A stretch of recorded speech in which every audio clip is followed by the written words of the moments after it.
Being still is not really being still. Being still is a fight, right? First fighting the flesh as it fidgets and wiggles.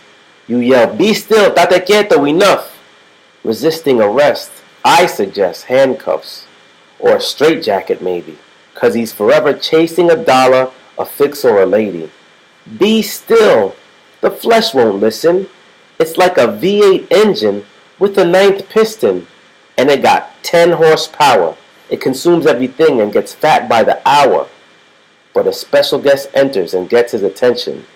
Should I introduce her? Her own name she'll mention. "I'm self-control," she whispers, and the flesh gets quiet. "I think I have a solution. Do you care to try it?" Her voice is quite charming, unarming as well. So the flesh sits down to rest for a spell. Then what the hell? The mind starts racing. Self-control gets worried, so she starts pacing. Back and forth, now the conscience is worried. What things from the past will get kicked up in this flurry? Here comes shame, confusion, and doubt.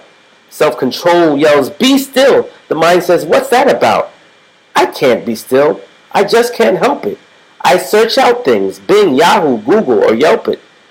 Just then, before the mind's ripped apart by dozens of old memory sharks, we hear the rapid thump-thump of the heart. Thump-thump. Hey brain, what's all the hurry? I feel like you're trying to steal all the blood from me. Thump, thump. Relax, take it easy. Better yet, take a chill pill. Leave the past in the past. Stop climbing that hill. Thump, thump. That's it, lungs. Breathe deep. Inhale, take a deep breath. Exhale, blow out. That's what being still is about. Thump, thump.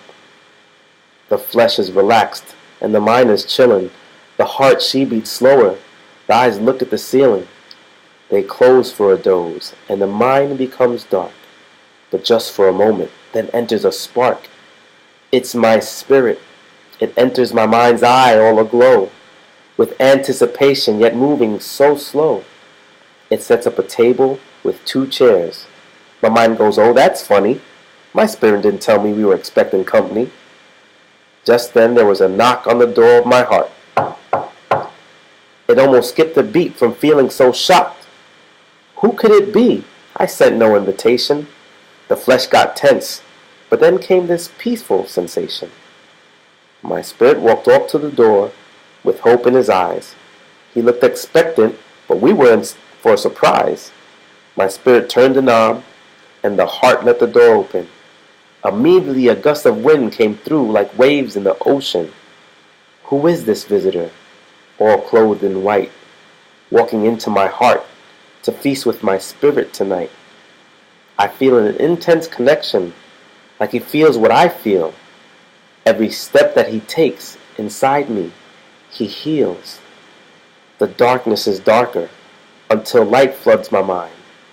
My flesh is so rested, it stops tracking time.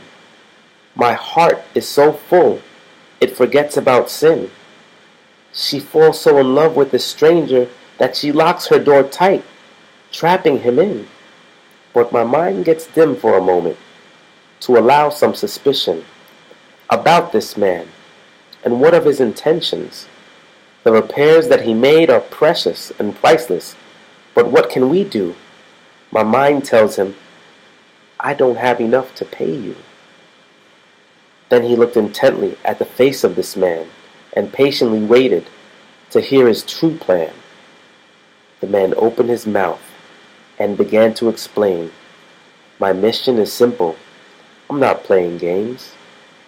I and the Son and the Father are one. Our motive is simple. Our motive is love. My eyes shed a tear, and my nose made a sniffle. My flesh got limp, and my heart felt a tickle. My flesh invited our guest to the table. Now all the light shined in my mind. Now it was able to understand that our visitor's motives were pure. We had unbelief, but this truth was the cure. So the next time my mind starts to battle my will, will all remember this lesson. Love follows. Be still.